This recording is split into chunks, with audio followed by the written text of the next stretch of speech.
Le tour de France des nouveaux députés de Sud Radio avec Sud Radio nous racontent nos députés fraîchement élus. Ce matin, on est avec Yohann Gillet, député RN de la première circonscription du Gard. Bonjour Yohann Gillet. Bonjour à vous. Bonjour Yohann Gillet, merci d'être avec nous ce matin sur Sud Radio. C'est votre tout premier mandat en tant que député, comme beaucoup d'élus d'ailleurs du Rassemblement National.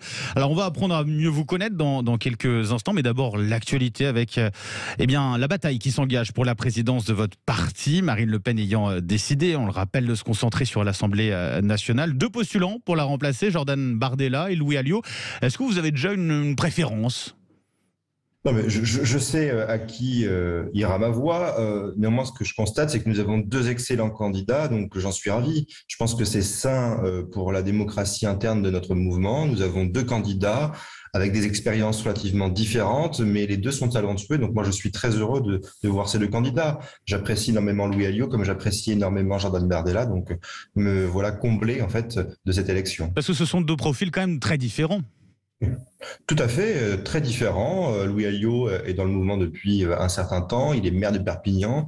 Il est aussi synonyme de ces victoires locales et de cet ancrage local qui est nécessaire. Et puis Jordan Bardella, c'est la jeunesse, c'est le dynamisme. C'est un bosseur acharné. C'est quelqu'un avec qui on a mené des batailles importantes ces derniers mois, ces dernières années que nous avons remportées. Voilà, deux profils très différents mais complémentaires. Est-ce que vous n'avez pas peur finalement que cette élection entraîne des divisions au sein du Rassemblement National ? Car là, c'est pas la fille d'une certaine manière qui succède au père. Non, honnêtement, je n'ai aucune crainte. Vous savez, Jordan Bardella et Louis Alliot savent travailler ensemble. Je suis convaincu qu'ils travailleront encore ensemble demain. Je pense pas que ça apporte des tensions. Vous voyez, nous ne sommes pas dans les autres mouvements où il se font des guerres internes. Nous avons un seul leitmotiv, c'est appliquer notre programme pour le bien de la France. Yohann Gillet, l'actualité, c'est aussi cette polémique à l'Assemblée nationale. On en a parlé un petit peu plus tôt sur Sud Radio concernant un élu de votre groupe qui accusait un député alsacien de la majorité présidentielle d'être un ambassadeur du Bundestag, le Parlement allemand. Ça a provoqué un tollé du côté de l'AREM qui estime que vous avez insulté à la fois la France et l'Europe. Qu'est-ce que vous leur répondez ce matin ? J'ai rien à répondre à ce genre de polémique qui n'a ni queue ni tête. Honnêtement, je pense qu'il y a des sujets un peu plus importants à aborder. Justement, venons-en à un sujet peut-être plus important à vos yeux. On a appris hier, et on en parlait à l'instant, que le bénéfice net de Total Energy avait atteint le chiffre record de 5,7 milliards de dollars sur le deuxième trimestre, un chiffre multiplié par plus de 2,5 par rapport à l'an dernier à la même époque. Comment vous avez réagi à ce résultat ? Est-ce que ça vous choque ? Une entreprise, elle est là pour gagner de l'argent, évidemment. Moi, ce que je constate en revanche, c'est que il y a des mesures à prendre aujourd'hui en France, notamment pour le pouvoir d'achat des Français, que ces mesures doivent se financer et que pour ça, nous avions proposé avec Marine Le Pen et l'ensemble des députés du Rassemblement national à l'Assemblée nationale une taxation des gros profits. Et je tiens quand même à rappeler... Comme la NUPES qui proposait aussi la même chose. Il y a qu'un malheur, c'est que les députés de la NUPES n'ont pas voulu voter pour notre amendement, n'ont pas voulu voter pour cette taxation. S'ils l'avaient voté, eh bien, elle aurait été appliquée aujourd'hui. Alors, en fait, la NUPES, c'est tout simplement, encore une fois, c'est de la supercherie. Ils sont là pour faire du théâtre, ils font n'importe quoi. On le voit très bien à l'Assemblée nationale. C'est du grand n'importe quoi avec eux. Nous, on propose concrètement des choses. Eux, ils le disent, mais ils ne l'appliquent pas. Est-ce qu'il faut instaurer, selon vous, une taxe exceptionnelle ? Vous le disiez, oui, mais à la manière un peu de ce que fait déjà le Royaume-Uni, notamment l'Espagne, d'une certaine manière. Qu'est-ce qui fait que ça bloque en France ? C'est la volonté politique qui bloque, tout simplement. Emmanuel Macron n'a pas envie de taxer les grands profits qui sont ses amis, ses soutiens, tout simplement. C'est ça la vérité. Et la NUPES ne veut pas le voter parce que la NUPES, il y a une différence énorme entre les paroles et les actes, tout simplement. Vous êtes prêt, en tout cas, à soutenir la NUPES sur un tel projet ? Vous aurez été d'accord, justement, à soutenir la NUPES, à faire alliance avec la NUPES sur un tel sujet de taxation supplémentaire pour ces profils-là ? C'est pas une question de faire alliance. À l'Assemblée nationale, chaque élu a le droit de présenter des amendements, a le droit de présenter des textes, et tous les élus doivent se prononcer sur ce texte. C'est pas une question d'alliance, c'est une question de bon sens. Quand on est d'accord avec un texte, on l'approuve, comme nous approuvons parfois des textes présentés par le gouvernement parce qu'ils vont dans le bon sens, et nous nous y opposons quand ils ne vont pas dans le bon sens. C'est-à-dire concrètement que sur les amendements de la NUPES concernant cette taxation, vous l'avez voté vous-même ou pas ? Vous y étiez favorable ? S'ils allaient dans le bon sens, évidemment. Tous les amendements qui allaient dans le bon sens, on les votait. Après, évidemment, il faut voir... Donc vous l'avez voté, là, en l'occurrence, sur l'amendement qui avait été proposé à l'Assemblée nationale de côté de la NUPES ? Alors, de quel amendement vous me parlez? Parce que vous savez, il y en a eu plusieurs milliers Parce que d'amendements. la NUPES, oui, c'est vrai que ça a été. Ils ont été un petit peu, voilà. C'est sûr. Vous savez, pour la moindre virgule, il dépose 10 amendements différents. Donc, non, je ne peux pas vous dire comme ça. Il faudrait un numéro d'amendement Bon. pour vous dire si vous votez ou pas, pour être précis. Et quittons l'Assemblée nationale pour l'Élysée. Yohann Gillet, l'Élysée où Emmanuel Macron a reçu hier soir, on en parlait, le prince héritier saoudien Mohamed Ben Salman. Sa première visite en Europe depuis l'assassinat du journaliste Jamal Khashoggi, prince héritier saoudien qui est tenu pour responsable de cet assassinat par les renseignements américains. Le fait de le recevoir à l'Élysée, ça vous a choqué véritablement ? Oui, évidemment que ça m'a choqué parce qu'il l'a reçu, mais reçu avec les honneurs.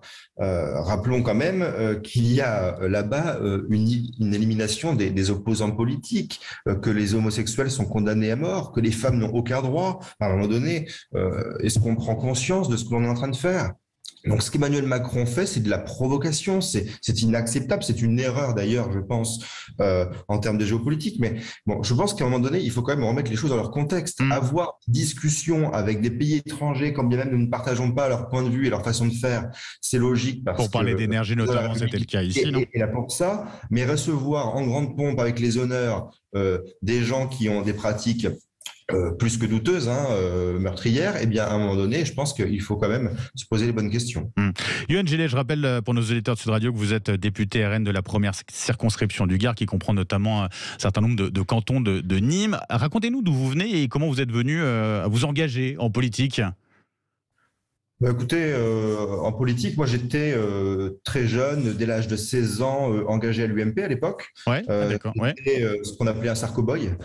J'avais fait la campagne de Nicolas Sarkozy.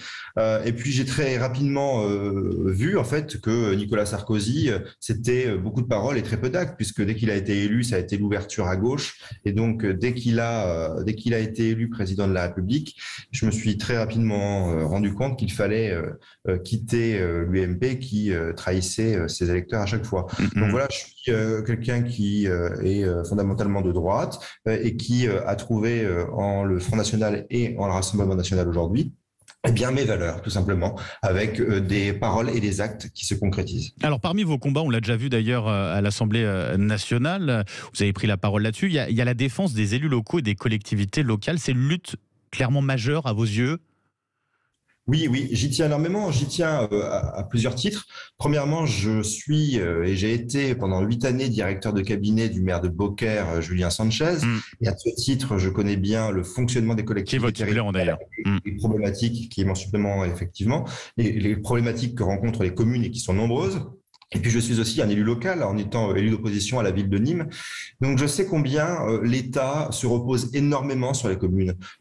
Et l'État ne donne pas les moyens aux communes. Pire, il en enlève aux communes. Et donc j'ai poussé un coup de gueule l'autre jour à l'Assemblée nationale parce que, encore une fois, là, on augmente les fonctionnaires et c'est une bonne chose. Mais en revanche, on le fait avec la carte bancaire des autres. C'est-à-dire que l'État décide d'augmenter les fonctionnaires et demande aux collectivités de payer la note. Mais non, ça ne marche pas comme ça parce que si dans une collectivité, et comme à Beaucaire, par exemple, je prends l'exemple de Beaucaire, cette mesure représente 400 000 euros de dépenses annuelles, eh bien ces 400 000 euros, il faut les retirer quelque part parce que les collectivités, contrairement à l'État, ne peuvent pas avoir des budgets en déficit. Donc on les retire où ces budgets? 400 000 euros, c'est considérable. Donc à un moment donné, j'ai poussé ce coup de gueule et je veux me faire le porte-parole de ces élus locaux qui se battent au quotidien parce que, croyez-moi, le boulot d'un maire, c'est vraiment pas facile, c'est super ingrat et donc il y en a marre qu'on leur tape dessus. Et ça a été une des victoires aussi des oppositions sur ce projet de loi, notamment justement pour avoir une enveloppe supplémentaire pour les collectivités locales. Un autre combat qui vous anime, Yohann Gillet, c'est la réintégration notamment des personnels soignants non vaccinés. Vous l'avez d'ailleurs demandé au début du mois